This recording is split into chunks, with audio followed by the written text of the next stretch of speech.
Anatole du 49 me dit: on entend souvent l'expression club sans âme. Pour vous, que représente l'âme d'un club de foot? Alors, club sans âme, c'est surtout et souvent une attaque d'autres supporters, d'autres clubs, pour dénigrer un club. C'est ce qu'on dit souvent du Paris Saint-Germain, club sans âme. Bon. Il m'est arrivé dans ma carrière de suivre le PSG au jour le jour. C'était un club comme les autres, hein, avec des mecs qui s'entraînaient, qui se chambraient à l'entraînement, qui allaient bouffer ensemble. Voilà. Donc, c'est un terme un peu surfait. Alors, club sans âme, c'est aussi un truc qu'on nous ressort depuis quelque temps avec Strasbourg. Parce que, là, encore une fois, avec Strasbourg, il faut savoir ce que vous voulez, quoi. Vous voulez un club serein sur le plan financier, qui est géré après par ses propriétaires, comme les propriétaires l'entendent, ce qui me paraît quand même la moindre des choses. Tu fais quand même ce que tu veux chez toi. Et voilà, mes clubs sans âme, c'est encore une fois, c'est surtout un truc qu'on sort quand on veut dire du mal d'un autre club. SWLF, Smart Wolf 14 plus exactement, me dit: que penses-tu du rachat d'Everton par Textor? Penses-tu que Lyon risque de devenir un club satellite? Alors, je suis pas certain que Lyon puisse être le club satellite d'Everton. C'est peut-être aussi Everton qui pourrait devenir un club satellite de Lyon. Mais encore une fois, il y a un vrai flou sur ce que fait Textor avec son pognon, quoi. Et on se demande surtout s'il en a autant que ce qu'il veut bien dire, et s'il fait pas de la cavalerie, c'est-à-dire on investit pour combler l'investissement d'un précédent, et puis voilà, c'est un personnage qui m'inquiète quand même beaucoup. Freddy Mercury me dit: selon toi, quel est le niveau d'état de Mbappé? Bénéficie-t-il du statut de son frère, ou a-t-il réellement les qualités nécessaires pour jouer à ce niveau? De toute façon, quand tu es le petit frère d'une superstar, ce genre de remarques désobligeantes, tu es quasiment obligé de les avoir. Parce que c'est comme ça. Il y a tellement de secteurs d'activité où il y a du piston qu'on pense que le piston peut exister en foot. Je vois pas en quoi le LOSC a fait signer Ethan Mbappé parce que c'était le petit frère de Kylian. Et surtout, pourquoi il dépense un salaire pour lui. Donc,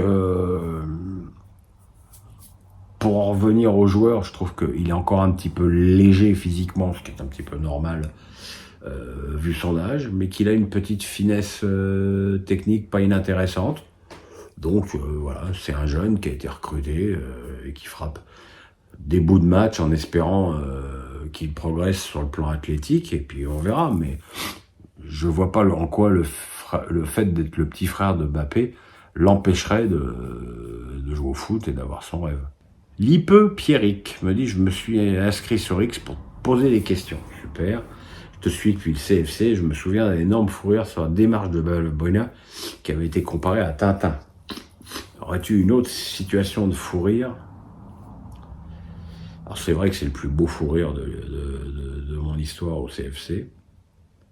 Même s'il y a encore des gens aujourd'hui qui me disent que je m'étais moqué de la taille de Valbuena, ce qui est totalement faux, parce que je l'ai comparé à Tintin. J'ai jamais vu nulle part une référence au fait que Tintin soit petit. Un autre fou rire, oui, je me souviens, il y avait une fois, nos patrons avaient décidé qu'après un PSG-OM, on faisait le CFC jusqu'à minuit, et qu'à partir de minuit, on rediffusait le PSG-OM, mais avec nos commentaires sur le plateau, et on refaisait un débrief derrière. J'avais dit, moi, ok, mais à 2h du matin, je me mets en pyjama. Donc je m'étais acheté un très très joli pyjama rouge, avec un bonnet de nuit, avec des taxis jaunes new-yorkais du plus bel effet. Et on nous avait mis des petits palets bretons. Et je m'étais mis les deux palets bretons devant les yeux, ce qui avait fait mourir de rire, surtout Hervé. Moins Eric Carrière, mais enfin bon, pour faire rire Eric Carrière, il faut commencer à être motivé. Mais ça, c'est des choses qui sont assez facilement retrouvables sur les réseaux. Éric Gauthier me dit, Brest doit-il se résoudre à jouer le maintien? Ils ne recrutent pas, joueront la LDC, et peut-être que certains joueurs voudront partir cet hiver une fois la Coupe d'Europe terminée. C'est un risque, c'est le risque d'un club qui a fait une performance sportive hors gabarit pour un club comme lui, quoi. Je veux dire, évidemment que c'est tout à fait normal que Brest joue la Ligue des Champions. Ils ont obtenu ce droit sur le terrain, donc c'est totalement logique qu'ils la jouent. Mais il est évident que, encore une fois, Lorenzi, le directeur sportif, ne cherche pas n'a pas voulu prendre de risques. Regardez, Lens, ils ont été en Ligue des Champions, ils ont dépensé 35 millions pour Wai, ils l'ont revendu aussi sec l'année d'après, parce que ça passait pas en termes de budget. Donc, je pense que Lorenzi pense plutôt à la saison d'après, la Ligue des Champions pour Brest, et que le club garde toute sa pérennité sur le plan financier en Ligue 1. Après, c'est sûr, quand tu commences un championnat en perdant 5-1 à domicile, c'est un petit peu inquiétant. Et l'ajout des matchs de Ligue des Champions, qui sont encore plus nombreux que l'année dernière, va être compliqué pour le club breton. Il est évident que s'ils perdent les 2-3 premiers matchs de Ligue des Champions, ils feront plus ou moins l'impasse dessus, ce qui est évidemment très dommageable pour le football français. Mais voilà, ce qui compte, c'est que Brest soit encore en Ligue 1 à la fin de la saison, ce qui n'est pas scellé dans le marbre. Éric Gauthier me dit, les joueurs ayant déjà joué les JO enchaînent déjà. Faut-il les faire couper à un moment de la saison? Y a-t-il un risque accru de blessures sérieuses? Oui, enfin, les JO, ils ont commencé plus tard. C'est-à-dire que les joueurs, avant leur période de préparation, ils ont eu des vrais congés. En fait, ils ont commencé la saison plus tôt avec les JO. C'est juste ça. Après, il faut voir, effectivement, il y en a qui veulent jouer tout de suite, il y en a qui veulent pas jouer tout de suite. Après, chacun fait, c'est comme Mbappé qui avait rejoué avec le PSG 3 jours après la finale de la Coupe du Monde. Chacun fait selon son état de forme, son physique et son métabolisme. Thomas Milan me dit, qu'as-tu pensé du match de Mathis Amougou contre Monaco, et vois-tu en lui un gros potentiel et qu'il puisse s'installer rapidement dans le 11 de départ stéphanois? Ouais, j'ai beaucoup apprécié le match de ce jeune garçon, que j'ai trouvé très intéressant dans ses sorties de balles. Solide face à l'impact de l'adversaire, avec des chouettes dribbles de dégagement. Je pense que c'est un joueur qui a un potentiel. Oui, je pense qu'il a effectivement le potentiel pour s'installer dans le 11 de départ des Verts. Geoffrey Hanoff me dit, aucune chaîne n'a fait de magazine ce week-end pour montrer les résumés des matchs de Ligue 1. Pourquoi est-on tombé si bas? C'est toujours pareil. Est-ce que DAZN, je pense pas que DAZN ait vendu les droits à qui que ce soit. À partir du moment où personne n'achète les droits, les images sont l'exclusivité de DAZN. Ce qui est anormal, c'est que DAZN lui-même ne propose pas un match, un magazine avec les résumés. Alors ils me répondront que sur la plateforme, tu peux aller voir tous les résumés. Mais bon, voilà, quoi. Je veux dire, c'est une manière peut-être un petit peu futuriste encore de consommer la télé. Et surtout, quand tu réclames 39 balles par mois à des gens, ça veut dire que c'est surtout des gens plutôt aisés qui vont s'abonner et qu'ils ont droit, très logiquement, à un programme à la fois de qualité et avec un magazine. Ça fait partie des nombreuses choses très anormales nouveau diffuseur.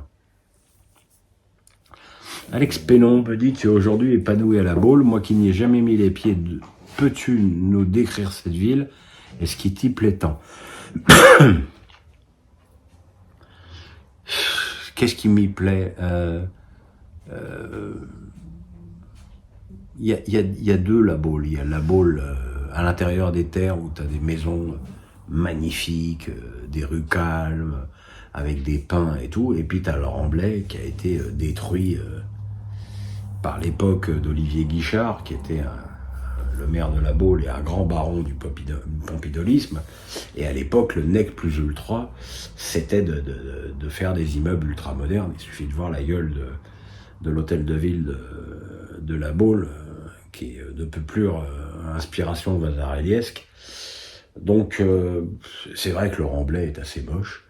Mais il y a la mer, il y a la région, il y a les marais salants juste à côté, il y a le port de la Turballe, il y a le port du Croisic, il y a le parc de Brière où j'habiterai dans un an, entre Saint-Liphard et Guérande.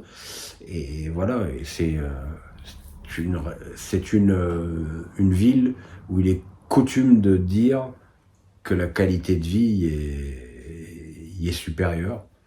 Et c'est vrai que maintenant, ça fait 16 mois que j'habite ici et que je ne regrette pas une seconde ma vie parisienne. Alors, on me dira, c'est facile pour toi de dire ça vu que t'es plus à Canal. Très franchement, j'aurais pu être à Canal et vivre à la Baule. Hein. Il me suffisait de prendre le TGV le dimanche matin, de faire le CFC, de repartir le lundi soir après mes vidéos, de revenir ou de rester s'il y avait une émission dans la semaine ou d'aller sur un match le week-end. Franchement, il n'y avait aucun problème là-dessus. Alexandre Schwartz me dit, selon toi, avec la blessure de Ramos, le PSG doit-il vraiment recruter? Alors cette question, je l'ai eue 30 fois. On ne sait pas encore la durée de l'indisponibilité de Ramos. Il semblerait que ce soit dans les 3 mois. J'ai du mal à imaginer le PSG faire ça avec uniquement Kolo Muani. Mais je pense que quelque part, ça va arranger Luis Enrique, qui aime beaucoup jouer sans avant-centre. Donc on va se retrouver avec Asensio, faux avant-centre, ou je sais même pas qui. Donc, je suis pas certain que ce soit pas certain qu'il fasse pas encore un recrutement, et je suis pas certain que ce soit un avant-centre qui soit recruté, non pas à la place, mais en plus de Ramos, un Sancho, un truc. Puis il faudra aussi faire un petit peu de place à Désiré Doué quand même. Guillaume Fouché me dit, je suis surpris qu'aucun ancien de Bordeaux n'ait essayé de reprendre le club. Zidane, Dugas, Lisa ou même Tchouaméni, Koundé. Mbappé a investi à Caen. Beaucoup ont critiqué Dugas, Lisa, mais pour investir, il n'y a plus personne. Qu'en penses-tu? Je pense qu'il ne faut pas non plus se méprendre sur la fortune amassée par des footballeurs durant leur carrière. Il est évident que Dugas, Lisa, Zidane, c'est encore un cas à part, sont infiniment plus riches que la moyenne. Mais en tête infiniment plus riches que la moyenne et avoir les moyens d'abord de combler les dettes qui sont à peu près de 40 millions du club, puis après d'investir dans un recrutement, il est évident que c'est pas quelque chose que tu peux faire aujourd'hui avec une fortune personnelle. Après, on ne sait pas, peut-être qu'on ne sait même pas encore dans quelle division le club va repartir, mais s'il venait à repartir en National 2, peut-être que des joueurs viendraient effectivement à l'aide, mais à l'aide, c'est pas uniquement faire des chèques, quoi. Alexandre Nadalojo me dit, Monaco a gagné face à Saint-Etienne, mais Balogun a encore bien mangé la feuille ce week-end contre Saint-Etienne. Je voudrais avoir ton avis sur le match de Balogun qui aura une plus grosse responsabilité à Monaco après le départ de Ben Yedder cet été. Balogun, c'est un joueur qui a brillé une saison à Reims. Il faut toujours se méfier des joueurs qui brillent une saison, parce que ça peut être aussi un feu de paille. Hein. Voilà, donc de toute évidence, le costume de Monaco était trop grand pour lui la saison dernière. Maintenant, il va avoir une autre association cette saison, puisque la saison dernière, quand il était associé avec un autre attaquant, c'était Ben Yedder. Maintenant, c'est Mbolo, qui a un style, alors pour le coup, totalement différent de Ben Yedder, mais qui peut peut-être mieux correspondre à Balogun. Voilà, faut attendre. Attendre ne veut pas dire ne pas s'inquiéter, mais voilà, c'est le risque quand tu recrutes un joueur qui a fait une grande saison. On l'a vu avec Balogun, on l'a vu avec Etitike. C'est pas facile de confirmer, c'est même ce qu'il y a de plus dur. Voilà, mes amis, excusez-moi pour les petites tout sautements, mais voilà, je vais aller m'allonger en espérant que ça ira mieux demain. Voilà, le pouce, la cloche, on s'abonne. Passez une bonne journée sous le soleil, même si je ne sais pas si je vais être en état d'en profiter aujourd'hui. Bye bye.